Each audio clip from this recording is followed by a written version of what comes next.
Hello दोस्तों, कैसे हो आप दोस्तों। हम आपके लिए लेके आ गए हैं ward wizard innovation and mobility के बारे में लेटेस्ट इन्फॉर्मेशन। दोस्तों, आज मैं आपको एक चेकलिस्ट दिखाने वाला हूँ कि ये चेकलिस्ट इस शेयर के लिए तो है ही है, लेकिन अगर आप बाकी भी शेयर परचेज करते हो तो उनके लिए भी एक बड़ी इन्फॉर्मेशन है, उनके लिए भी एक बड़ी वैल्यू है कि आपको ये शेयर हैं वो खरीदने चाहिए तो किन पैमानों पे ध्यान रख के खरीदना चाहिए, और अगर नहीं खरीदने चाहिए तो क्यों नहीं खरीदने चाहिए, और खरीदने के लिए आपके पास स्ट्रॉन्ग ग्राउंड होना चाहिए।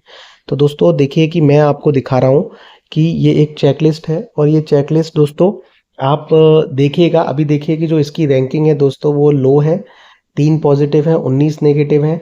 अब 13.6% इसको पासिंग मार्क्स मिले हैं 100 में से।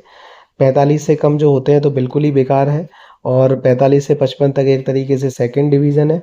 फर्स्ट डिवीज़न दोस्तों 55 से ज़्यादा पॉइंट होते हैं तो आपको शेयर खरीदना चाहिए।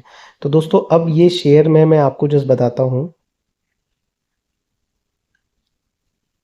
ये देखिए दोस्तों कि मैं फुल व्यू चेकलिस्ट दिखा रहा हूँ, और ये देखिए दोस्तों। तो दोस्तों देखिए कि सबसे पहले आप देख लीजिए कि 3 पॉजिटिव हैं, 19 नेगेटिव हैं, एक पे कोई आंसर नहीं है। तो दोस्तों देखिए जो चेकलिस्ट है उसमें देखते हैं, क्वेश्चंस देखते हैं, फिर आपको समझ में आ जाएगा। ये देखिए दोस्तों कि पहले 7 क्वेश्चंस है, उसमें सबसे पहला क्वेश्चन पूछा गया है कि company has consistent profit growth in the last 8 quarters, यानी पिछले 2 साल में क्या कंपनी की कंसिस्टेंट प्रॉफिट ग्रोथ है। तो इसका जवाब नहीं है, कंपनी फेल कर जाती है।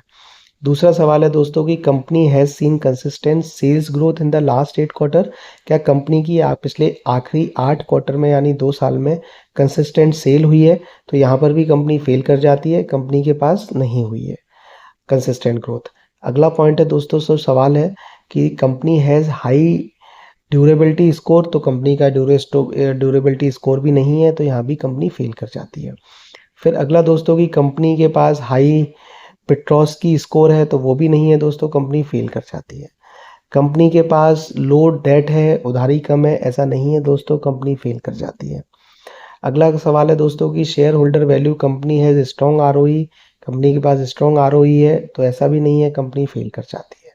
अगला सवाल है दोस्तों कि company has positive net cash flow. हाँ, यहाँ पर कंपनी पास हो रही है कि हाँ कंपनी के पास पॉजिटिव नेट कैश फ्लो है, कंपनी के पास पैसा है देने के लिए।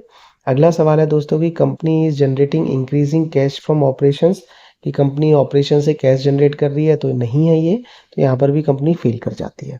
अब दोस्तों ओनरशिप से रिलेटेड सवाल हैं, तो देखिए कि एफ आई आई, यहाँ पर कंपनी 4 चीज़ों में फेल है। देखिए सवाल कि F I Is, F P I और D I Is are buying the stock, तो नहीं, एफ आई आई नहीं बाई कर रहे हैं, एफ पी आई भी नहीं कर रहे हैं, डी आई आईज भी नहीं कर रहे हैं, केवल रिटेलर बाई कर रहा है।